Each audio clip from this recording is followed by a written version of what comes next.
Hello, so I'm mixing in the bao dough. So I have here the milk and the 3 grams of yeast and 1 teaspoon of sugar in there to proof the yeast. And then oh wait, and then I'll add in the flour. The flour is 190 grams. If you can use all-purpose flour, but it will give it a tint of yellow. But if you don't have, anything else, you can use all-purpose flour. But people suggest using this Chinese flour. It's still, the Chinese says all-purpose, but here it has the picture of a bao. So that gives it a little, I guess it's bleached a little, so it's gonna be a little whiter than the all-purpose. So 190. But it's still going to taste the same.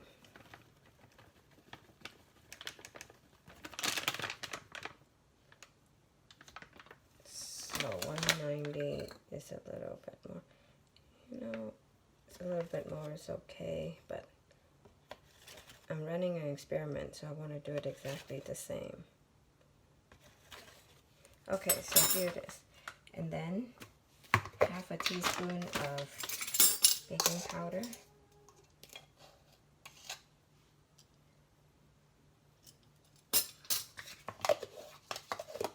And 15 grams of sugar. I like to add sugar because it gives the bao a little sweeter taste, otherwise it's too bland. Okay, and a dash of salt is good.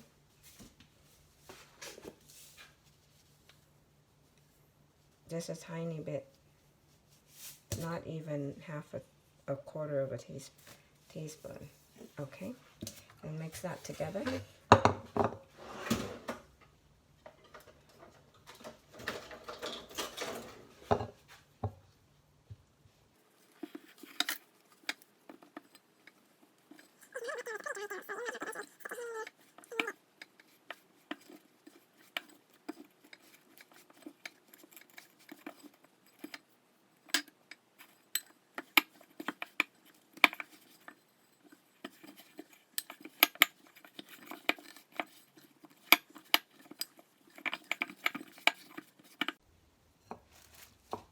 So keep kneading the dough until it turns into a smooth dough ball like this.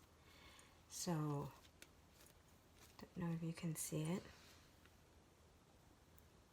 but smooth like this. You see how it's very smooth? There's no roughness to it. So if you can't get it to this stage while you're kneading, and sometimes I can't because maybe I'm not strong enough that day, I'm tired that day, then you let it rest. You knead, and when it comes together, you let it rest for about 15 to 20 minutes, and you knead again.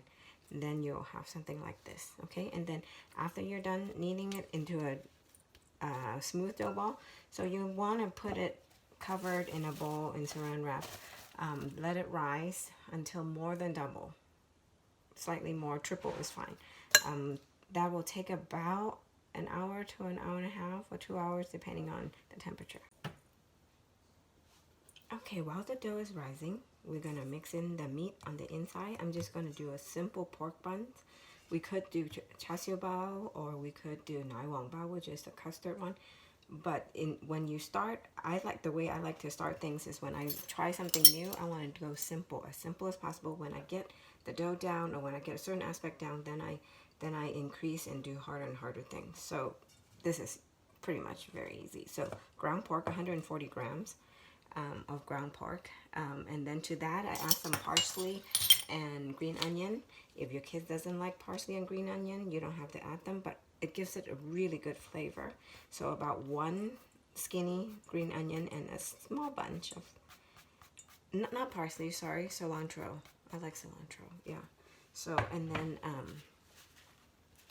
then what else are we we're doing half a teaspoon of salt, because it's not very much meat. So half a teaspoon of salt. There you go. And then a fourth of a teaspoon of brown sugar. gives it a little bit of sweetness. So in my cooking, I like to balance between the little bits of sweetness and salt. So like in baking, you put a dash of salt. So in my savory cooking, I put a dash of sugar. Okay, and then 1 teaspoon of light soy sauce. This is my light soy sauce here. There's a difference between light and dark. The dark gives it really a rich color. We don't need that right now. Okay, and then we want 1 teaspoon. I'm gonna dry my 1 teaspoon of cornstarch. Cornstarch is what's gonna gel the meat together.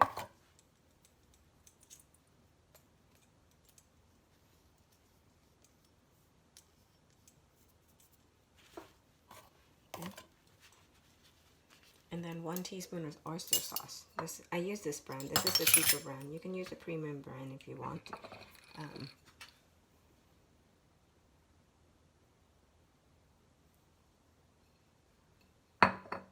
Okay, I'm going to use this spoon to mix it too then.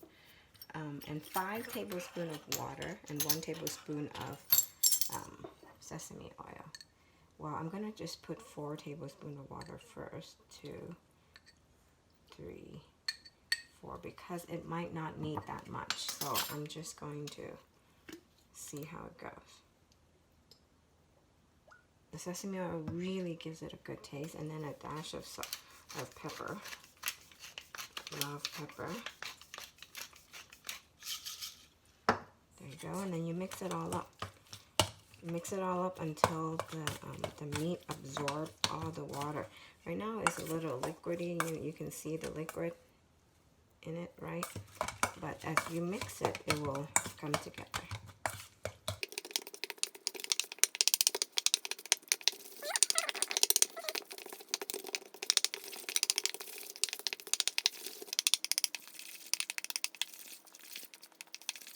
Okay, so here it is. So now the meat has all absorbed all the water because of the cornstarch is in it and everything. It smells really good with the cilantro. So so it's thick like this. So just set that aside until we're ready to roll out the dough. Okay, so our Baos dough is ready. It looks like this now. It kind of more than double in size. It kind of triple in size. So we take it out, and then because it's not a super wet dough, you don't have to put flour on the counter. So you just knead it. So it did grow, and it has air inside. So we want to squeeze out all the air. So the kneading, the purpose is just to squeeze out all the air. And this dough only makes 6 because I only wanted to try 6. I didn't want to make more. It's easier to roll when it's smaller.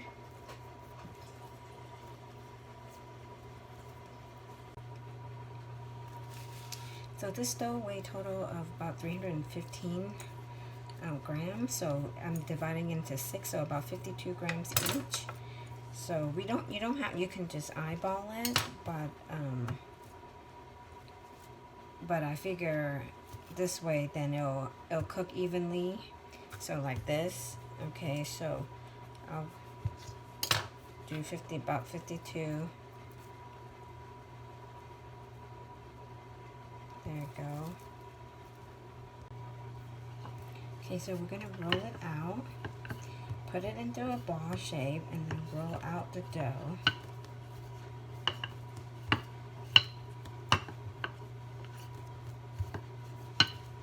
So you want to first roll it into a disc.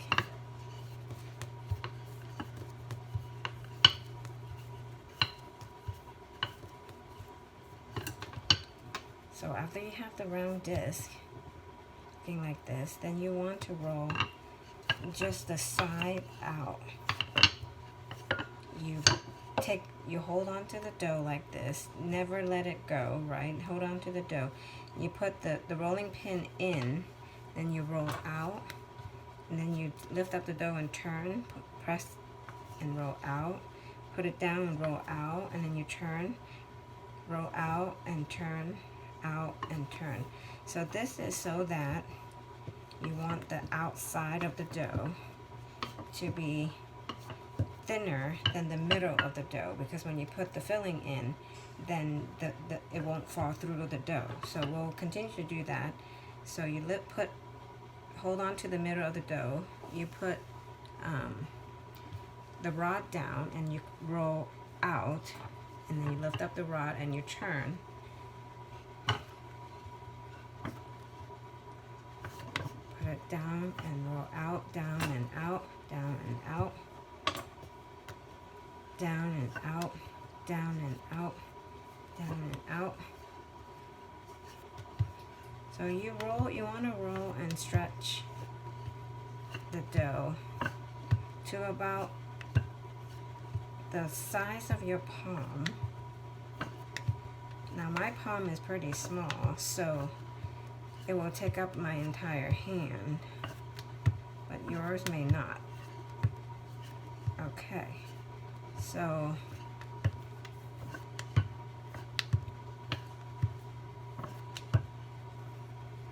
it's about, you see, it's about the size of my hand. Okay, to wrap the Baos, just put about a table and 1.5 tablespoons of meat in it. Don't put too much or else it's hard to wrap. And then I put a little egg in it like this. So when you wrap, you want to use your middle and your thumb to go under the wrap and your pointer on top. Then you rotate between your pointer and your middle finger to gather the dough to pinch. Okay, so I'm pinching it, I'm gathering it, pinching it, gathering it, and pinching it, and you can use this hand to help it. Okay, pinching it, and all the while my thumb never moves from its original position. So you gather and pinch, gathered and pinch, gathered and pinch.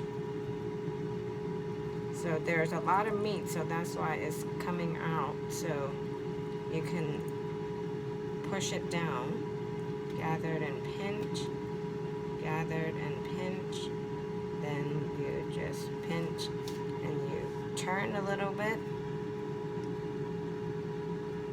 and it looks like this. And you put a small piece of parchment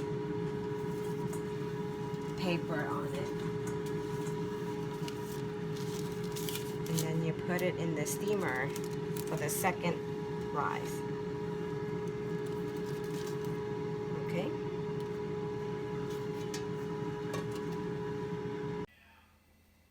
Okay, so for the steaming, for the second proof, I put a little bit of warm water, just a little bit of warm water in here, and I put my Baos in there to proof a second time.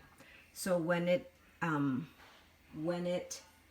maybe increase the size by 50 to 75%, then it's time to turn on the heat to cook. So right now it is off, right? When it's proofing, it's off. So let me show you what it looks like. I think this one is about ready to be steamed, and this one is the one that we just made. You see, the one that we just made is here. The one that is ready to be steamed is there. So it's just increased a little bit, not a whole lot. So I'm going to take this back out because this is ready to be steamed. These two, so you want to give it some space also because it will expand when it's steamed. So it's proofing. When it's proofing, you want to give it a little warm water to help it. And then when it's done, you just turn on the flame. Steam the Baos for 13 to 15 minutes.